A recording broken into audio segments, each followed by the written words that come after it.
Promoting child development by encouraging risky outdoor play.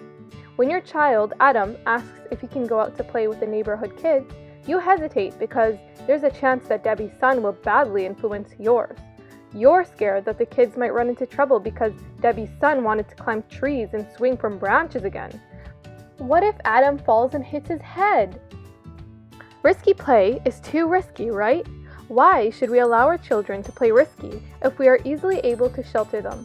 So, you say no. You tell Adam to go finish his schoolwork and to avoid Debbie's son. You wonder why Debbie refuses to take better care of her son. Little Adam walks back to his room completely devastated. Meanwhile, Debbie's son Albert makes his way to several houses around the neighborhood. It doesn't take much to convince Josephine, Jack, or Miriam to come join his daily afternoon adventures. What sort of awful games do you imagine the neighborhood kids playing? I have a pretty good idea. When I was young and full of energy and creativity, I couldn't wait to meet up with my cousins to begin adventures of our own. You best believe we had no intention of inviting our parents to join our secret meetings. Held in our made-up fort located behind my uncle's tattered shed were the meetings that determined our daily adventures. I won't lie and tell you that no one was ever injured, but I will say this, I don't regret anything.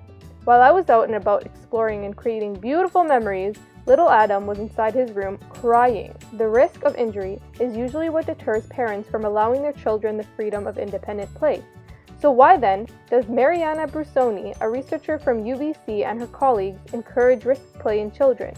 Sandsetter, a researcher that studies children at play, defines risky play as a thrilling and exciting form of play that involves the risk of physical injury. What could possibly be the reason for wanting to allow our children to have so much independence during play? Why should we allow risky play when we care so much about our children's safety?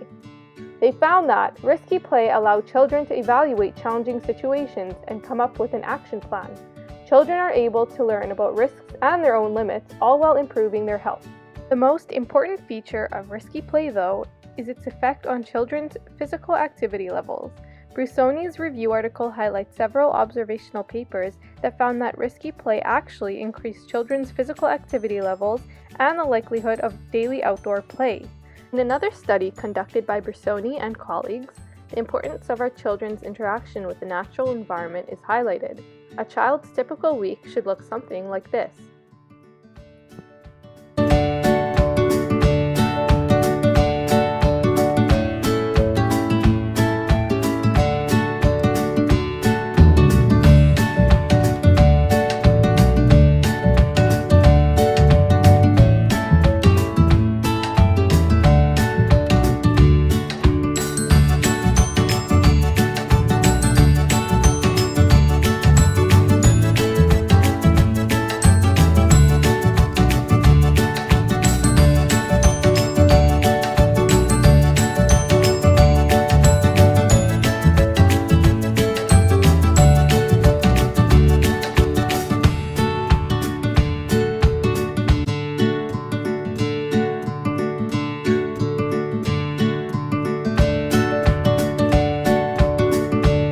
To conclude, I would like you to know that after watching this, Miss Debbie was convinced enough to allow her son Adam to play with the neighborhood kids the next time he asked.